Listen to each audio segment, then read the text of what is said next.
Ja, ik vind het wel een hele emotionele middag, moet ik hier van het laatste steen zitten. We hebben een mooie middag gehad.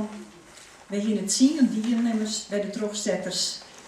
En hoe de kar van de eerste treien wienen wij het heel gauw eens. Nee, haast 50 jaar jureren, wie het van de middag voor het eerst dat ik trendingen ingekregen bij een fest. Dat is mij nog nooit ja debat. En het is eigenlijk een hele mooie afsluiting. Wij hebben een kar van vesten tjoen, drege vesten, minder drege vesten. Drege vesten wienen er niet heel goed naar voren gebracht binnen.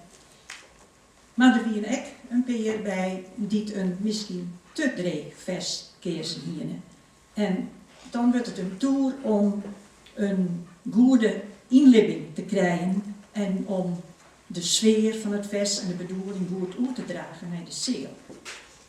Wij hebben wel constateren dat er nog genoeg talent is en Jelle hoeft net bang te wezen, toen zei ze dat er te min deelnemers binnen van de databank. Ik zou zeggen, jou je hem alle keer op, want je kennen het wel. Daar zit nog oergeen tot de uitslag. De tweede prijs bij de terugzetters gaat naar Pieter Veenstra. Nee, ik zit verkeerd. Ik zit even verkeerd, ik zit verkeerd. De tweede prijs gaat naar Inge Roelofsen van Frensje van Wijers.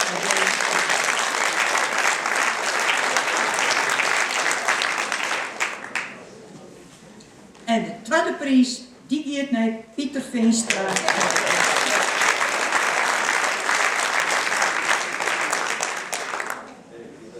En dan de eerste prijs, het zou wel aardig wijzen om de zeel te vregen, waar nevens Jim de eerste prijs verzinnen.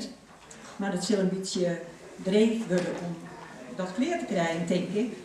Maar voor u wie de eerste prijs van Greetje Klaren.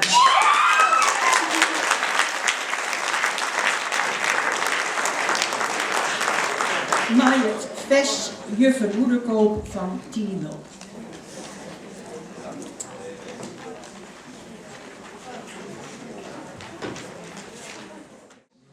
Dit is de beker van de terugzetters en die is van Greetje en dat is die Ingries. Ja.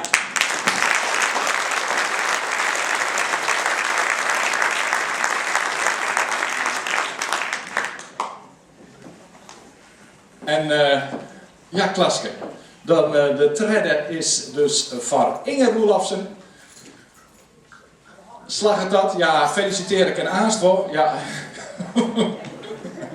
Inge de derde prijs. De tweede is van Pieter. En dan dus nog een extra beker van Greetje Klaar.